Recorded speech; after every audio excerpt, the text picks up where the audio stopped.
안녕하세요. 오늘도 사연살롱을 찾아주셔서 감사합니다. 저는 남편하고 함께 아들 한 명을 키우면서 살고 있는 엄마입니다. 남편이랑은 맞벌이로 아이를 키우고 있는데 내년에 유치원에 입학할 예정이에요. 사실 회사 복직이 출산 후에 생각보다 빨라졌어요. 임신할 때부터 가장 걱정했던 게 직장이었거든요. 친구들 중에서는 육아휴직을 썼다가 눈치 보여서 결국 취소하거나 아예 사표를 쓰고 전업으로 간 친구도 있어서요. 저는 육아도 하고 싶었지만 그렇다고 일하는 것도 포기하고 싶지가 않아서 임신하기 전부터 고민과 걱정이 많았습니다. 그러나 제가 그런 걱정을 하고 있을 때 제게 요즘 세상에 애 낳은 여자라고 일 포기하면 그게 말이나 되니? 내가 애는 돌볼 테니까 걱정하지 말고 낳아서 맡겨라. 라고 하신 분이 계세요. 바로 제 시어머니세요. 어머님께서는 정말 약속하신 대로 저희 아들을 돌봐주고 계세요. 아기가 6개월 딱 되자마자 연락하셔서 복직 신청해라. 내가 내일부터 너네 집으로 갈게. 하셔서 정말 제가 먼저 말을 하지도 않았는데 등 떠밀리듯이 복직을 하게 되었습니다. 다행히 회사가 복지 좋은 회사여서 육아휴직 후에 복직해도 자리가 보장이 되었고요.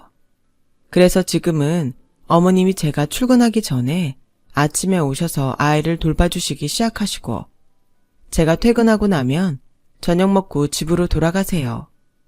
사실 이렇다 보니까 너무 왔다 갔다 고생하시는 것 같아서 어머님, 정말 저희랑 같이 안 사실 거예요? 저희랑 같이 사세요. 저도 그게 더 좋을 것 같아요. 하고 여쭤봤는데 어머님은 손살에 치시면서 아우 얘가 큰일 날 소리를 해. 나 잔소리 엄청 많이 하는 사람이다. 하시며 저희 부부 불편하게 하기 싫다고 하셨어요. 남들이 들으면 세상에 어떤 며느리가 먼저 시어머니랑 같이 살자고 하겠냐? 라며 저더러 미쳤다고 할지도 몰라요. 실제로 제 친구 중에 한 명은 그렇게 말하기도 했고요. 그러면서 너는 진짜 복 받았다. 시어머니 복이 진짜 복인데. 라고 그러더라고요. 그 말에는 저도 100번 동의합니다. 저는 정말 시어머니 복 다 받은 며느리 같아요. 남편을 더 사랑하는 이유가 시어머니를 만나게 해줘서라고 우스갯소리로 말한 적도 있으니까요. 어머님은 제게 정말 특별한 분이시고 어머님이 아니라 제 친엄마로 생각하고 살겠다고 다짐했을 정도로 저와는 각별한 정이 있으신 분이세요. 세상에 다시는 이런 분 없을 겁니다. 저는 어린 시절 엄마를 일찍 보낸 아픔이 있어요. 엄마는 언제나 다정하고 제게 사랑만 주시는 엄마였고 아빠와도 사이가 좋으셨죠. 아빠와 엄마는 연애 시절부터 함께 돈을 모아서 결혼하기 전에 땅을 산 후 집을 짓고 결혼하셨어요. 두 분이 함께 설계하시고 방 하나, 화장실 하나까지 다 직접 손을 대서 설계하신 예쁜 2층 집이었어요. 마당도 있었고 두 분의 사랑이 가득 담긴 집이었죠. 두 분은 결혼하시고 그 집으로 들어가 사셨고 제가 태어났습니다. 그러나 엄마는 몸이 많이 약했어요. 어릴 때부터 허약한 체질이라고 들었는데 저를 낳고 몸이 많이 나빠지셨다더군요. 그리고 무엇보다 엄마를 힘들게 했던 것은 결혼 전부터 존재했었던 친할머니의 심한 잔소리와 시집살이였어요. 친할머니는 엄마에게 명절마다 온갖 제사 음식을 비롯한 집안일을 시키셨고 성격이 순했던 엄마는 시어머니가 잔소리를 하든 폭언을 하든 무조건 내내하면서 듣기만 했어요. 사실 바보 같은 짓이죠. 보다 못한 아빠는 친할머니에게 엄마, 이런 식으로 계속하면 호적에서 내 이름 파서 나갈 줄 알아. 라며 통보했고 할머니는 그 말을 듣고 조금 수그러드셨지만 아빠를 뺏겼다는 마음이었는지 엄마를 더욱 미워하셨던 것 같아요. 엄마는 제가 13살 때 돌아가셨어요. 제가 기억하는 엄마의 마지막 모습은 병원에서 링거와 산소 마스크를 차고 누워 계신 모습입니다. 엄마가 입원하고 병원 다니는 걸 보면서 우리 엄마가 많이 아프구나 라고 생각은 했었지만 엄마가 돌아가시고 나서 한동안 힘들었어요. 세 식구가 두 식구가 되었고 엄마가 빠진 엄마 아빠의 2층 집은 텅 비어 보였죠. 엄마와 금술이 좋으셨던 아빠가 정말 많이 힘들어 하셨어요. 술도 많이 드시고 밤마다 취해서 저를 안고 우셨죠. 그 사이에 저는 외할머니가 돌봐주셨지만 엄마의 빈자리로 인해 저도 힘들었습니다. 어느 날 학교 선생님이 민지가 우울증 증세가 있는 것 같아요 라는 연락을 하셔서 아빠는 정신을 차리셨어요. 아빠는 저를 안고 민지야, 아빠가 노력 많이 할게. 우리 엄마한테 안 부끄럽게 잘 살자 라고 하시더군요. 아빠는 그때까지만 해도 저만 바라보고 저만 키우면서 사실 생각이셨다고 해요. 그런데 예상치 못하게 재혼을 하게 되셨는데요. 바로 할머니 때문이었죠. 할머니는 엄마가 죽고 나서부터 옳았구나 하고 아빠에게 재혼 상대들을 들이밀면서 새장가를 들라고 재촉했어요. 아이에겐 엄마가 필요하다. 여자애를 네가 어떻게 혼자 키울 거냐? 라고 하셨지만 사실 누가 봐도 다시 내 말 잘 듣는 며느리로 들여야지 하는 신보였습니다. 아빠를 제외한 자식은 딸 둘뿐이니 며느리 데려올 사람은 아빠뿐이잖아요. 고모들은 각각 다른 집으로 시집갔으니까 수발 들어줄 여자가 없어진 거죠. 할머니는 온갖 인맥을 동원해서 며느리감을 구해왔고 아빠는 완강히 저항했죠. 자기 집사람은 제 엄마뿐이라고요. 그런데 제가 학교에서 놀림을 받는 사건이 있었어요. 너 엄마 없지? 우리 엄마가 엄마 없는 애는 못 배운 애라고 놀지 말래 라고 놀림받고 엉엉 울면서 집에 온 것이죠. 아빠는 그때 재혼을 결심하셨대요. 오로지 저만을 위해서요. 다른 사람한테 마음 있는 남자한테 시집 올 여자가 불쌍하긴 하지만 그래도 어차피 어머니가 주는 돈 보고 시집 오는 거였을 테니까 그때 그런 생각은 할 새가 없었어. 너만 보였지 라고 하셨죠. 실제로 새로 오신 새어머니는 할머니가 마치 사온 듯한 느낌이었어요. 할머니 지인의 딸이었는데 딸 부잣집네 딸인데 유독 그 딸한테만 남자가 안 붙는다며 제발 시집 좀 보내달라고 안달이 났었다고 하네요.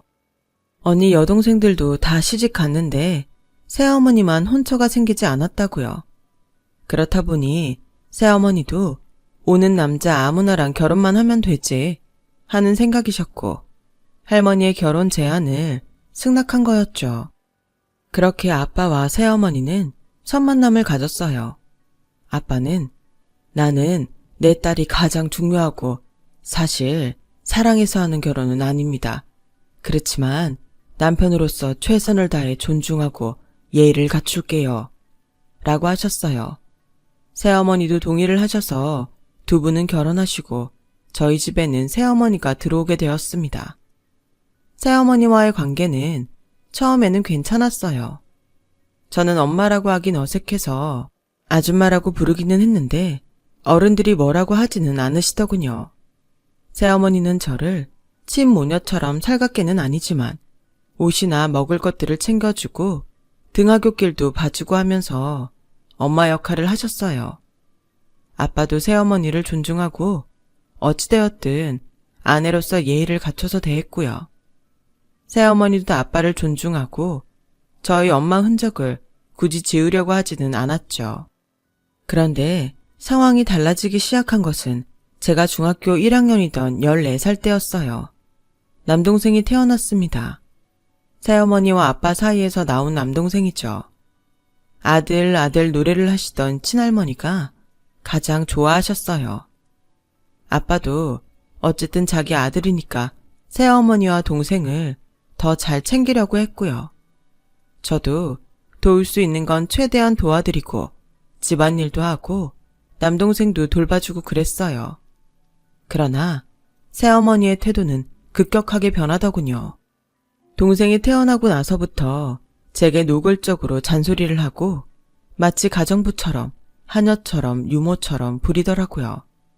집안일은 다 맡기고 아기 기저귀 갈기나 분유 타기, 옷 빨기 등등 전부 다 제게 맡겼고 제가 저 학교 일이 바빠서요 라는 말을 하면 네 친동생 아니라고 그렇게 매정하게 대하는 거니?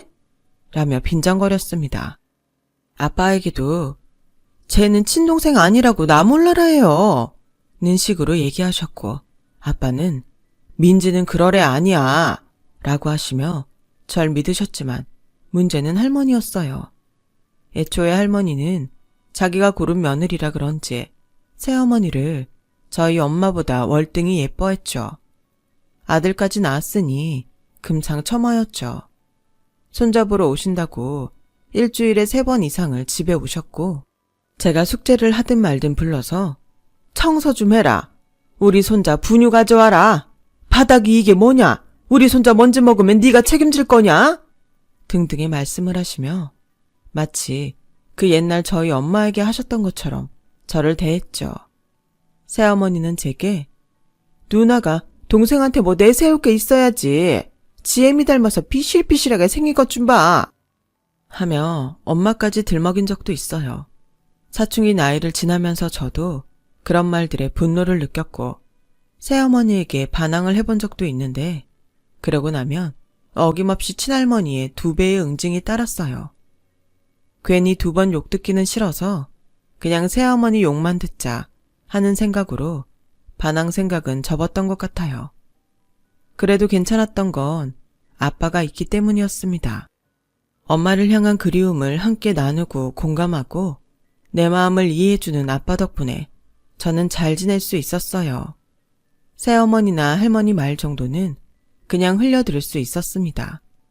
저는 더 열심히 공부를 했고 원하던 대학에 들어갔어요. 사실 제가 대학에 들어갈 때만 해도 할머니와 새어머니는 그거에 불만이 많았어요. 할머니는 기집애를 대학 보내봤자 어디에 쓰냐? 이미 고등학교만으로도 분수에 차고 넘쳤다. 라고 하셨고 새어머니는 우리 아들 이제 학교 들어가서 돈 더 많이 들어갈 텐데 너 네 학비 감당할 생각으로 대학 가는 거니? 라고 빈정대곤 하셨죠. 아빠만이 제 합격을 축하해 주셨고 학비는 걱정 말고 공부 열심히 하라고 응원해 주셨어요. 저는 학비를 대주는 아빠를 향한 감사함을 표했어요. 그리고 정말로 그럴 생각이었고요. 제 한평생 효도는 다 아빠에게 몰아서 드릴 생각이었습니다. 그런데 예상치 못한 일이 생겼어요. 아빠가 갑작스럽게 돌아가신 것이죠. 제가 대학교 1학년 2학기에 시작한 직후였는데요. 저는 대학을 기숙사를 쓰며 다니고 있었는데 갑자기 연락이 왔어요. 아빠가 돌아가셨다고요. 사망 사유는 심장마비였어요. 정확히 말하면 과로로 인한 심장마비로 추정된다고 의사 선생님이 그러시더라고요. 아빠는 한평생 열심히 일만 하시다가 잘 쉬시지도 못하셔서 그렇게 돌아가신 거예요. 정말 장례식장에서 내내 울었습니다. 세상 유일한 내 편이 사라졌다고 생각하니까 너무 슬프고 이제 나는 어떻게 살아가야 하나 하는 생각이 들면서 앞날이 깜깜해졌어요. 그러나 슬픔을 달랠 여유 따위 제게는 없었습니다. 아빠가 돌아가시고 나서 제 학비나 용돈 등 모든 지원은 당연하다시피 끊어졌어요. 이제 네 아빠도 없고 성인이니까 알아서 벌어서 다니든지 해라. 네 동생 학교 들어가고 나서 교육비가 얼마나 되는데? 라는 말과 함께요. 새어머니는 파트타임 일을 하고 계셨고 할머니의 모든 용돈이나 지원은 오로지 남동생만을 위한 것이었죠. 제가 당시 아르바이트를 하고 있기는 했지만 학비를 대기에는 부족했고요. 저는 결국 휴학 신청을 해야만 했습니다. 휴학을 하고 집으로 돌아온 저를 맞은 것은 굳게 닫힌 집이었어요. 문을 열어주지 않았죠. 당황해서 마구 문을 두드리니 새어머니가 나와서 너 이제 독립할 나이도 되지 않았니? 여기 이제 네 아빠 집 아니다. 라고 당당하게 말하면서 내민 건 새어머니 명의로 된 집문서였어요. 제 아빠와 엄마가 사랑을 가득 담아서 정성껏 설계하고 지은 그 집을 빼앗겨버린 거예요. 장례식과 휴학 등으로 정신없는 와중에 할머니와 새어머니가 손을 써서 집 명의를 새어머니 이름으로 바꿔버린 것이었죠. 이러는 게 어딨어요. 어머니 저희 아빠가 엄마랑 지은 집인데 라고 항의했지만 소용없었고 저는 정말 말 그대로 짐가방만 든 채로 집에서 쫓겨나고 말았죠. 할머니네도 찾아가서 따져보았지만 할머니는 아들 낳은 며느리 집도 못 주냐? 내 아들 집이었는데 라고 하면서 저를 쫓아내더군요. 이미 저는 그들에게 딸이나 손녀가 아니었던 것이죠. 집에서 쫓겨나서 한 일주일 정도 찜질방에서 잤습니다. 그리고 아르바이트를 다니면서 앞으로 어떻게 살까? 그냥 아빠 엄마를 따라가야 하나? 하면서 많이 울기도 했어요. 그런데 그때 한 남자를 만나게 되었어요. 바로 남자친구이자 현재는 제 사랑하는 남편이 된 남자죠. 남자친구는 저희 학교에서 저랑 같은 수업을 들었는데 사실 저는 잘 몰랐어요. 찜질방에서 마주쳤는데 남자친구가 먼저 제 이름을 부르면서 아는 척을 하더군요. 남자친구가 먼저 살갑게 인사해주고 다가와줘서 금방 대화를 잘 풀게 되었어요. 정말 얼레벌레 로맨틱하지도 않은 고백이었습니다. 어쩌다 보니 제가 갈 곳이 없다는 걸 말했고 남자친구는 그럼 혹시 내 사촌동생 집 가서 지낼래? 얼마 전에 독립했는데 안 그래도 고모가 여자애 혼자 산다고 걱정이 많으셨거든. 이러더군요.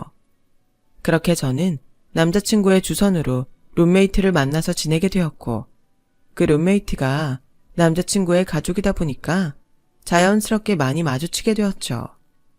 그리고 그 집에서 산 지 한 달 후에 고백을 받고 사귀게 되었던 것이죠. 아르바이트 하면서 정말 허리띠 졸라 매가면서 돈을 모았어요. 졸업은 하자라는 생각으로요. 다행히 성적 장학금도 받을 수 있었고 소득이 없다는 것이 인정이 되어서 학교에서 지원금을 많이 알려주었어요. 집이 해결되고 나니까 여유가 좀 생겨 복학을 할 수 있었던 거죠. 감사하게도 남자친구의 도움도 많이 받았고 이제는 사촌 시누이가 된 당시 룸메이트 친구한테도 여러 도움을 받았죠. 방세도 안 받았고요. 그렇게 지내면서 저는 점점 집과의 연결고리를 끊어갔습니다. 아니, 애초에 그런 건 없었죠. 아빠가 마지막 연결고리였으니까요. 미련이 있다면 그 집이었어요. 엄마와 아빠의 추억이 담긴 제게도 아주 소중한 그 집이요. 속으로 돈 꼭 많이 벌어서 변호사 고용해서 내 집 되찾아와야지 라고 생각했었어요.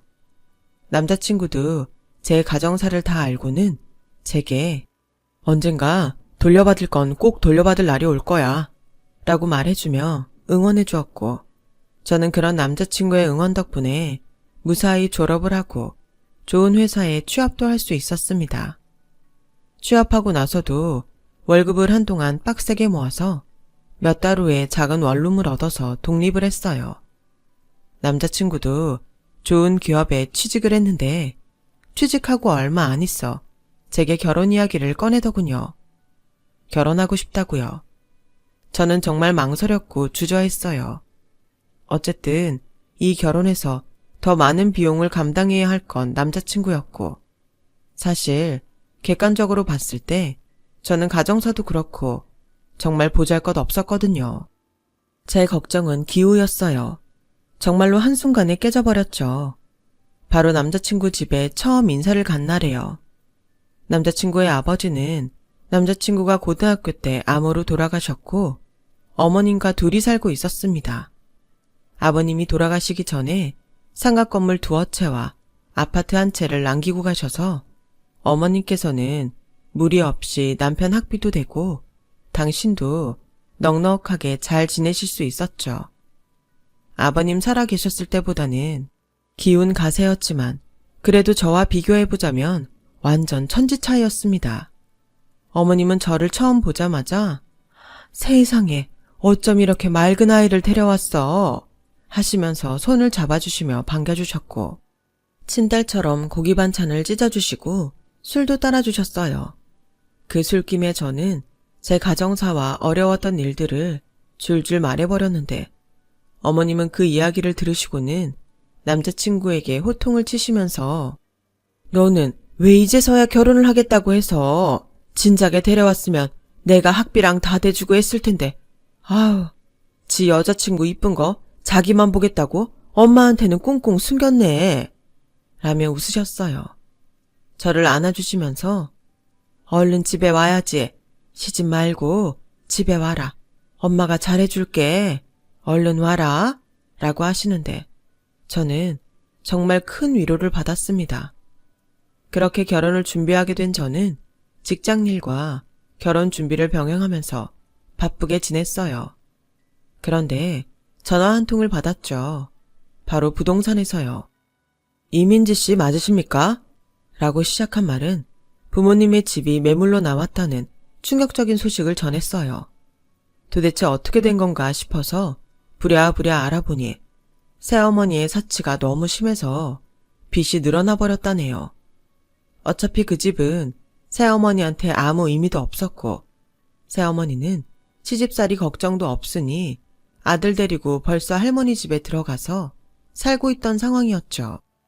그 집은 빈집 상태로 팔리기를 기다리고 있었고요. 아빠 명의의 서류를 정리하던 중 딸인 제게 연락을 한 것이었어요. 하지만 연락이 오면 뭘 하나요? 제게는 그 집을 살 힘도 제 권리를 주장할 힘도 없었는걸요. 저는 그저 울기만 할 뿐이었어요. 그래도 그래, 새어머니가 그 집 들어가서 살고 있는 것보다는 나아. 언젠가 꼭 내가 다시 사올 거야. 그렇게 굳게 다짐하면서 저는 마음을 다잡으려고 애썼어요. 시간이 흘러서 결혼식은 다가왔고 제 하객 중에 저와 피를 나눈 가족은 아무도 없었습니다. 전부 다 대학 동기와 직장 동료들 뿐이었고 혼주석에는 앉아줄 사람도 없어서 결국 양가 좌석을 구분하지 않고 어머님만 가운데 앉으시는 걸로 했어요. 사는데 바빠 느끼지 못하는 척했지만 엄마 아빠의 빈자리가 너무 크더라고요. 결혼하기 하루 전날에 남자친구가 제게 나랑 우리 신혼집 보러 가자 라고 하더군요.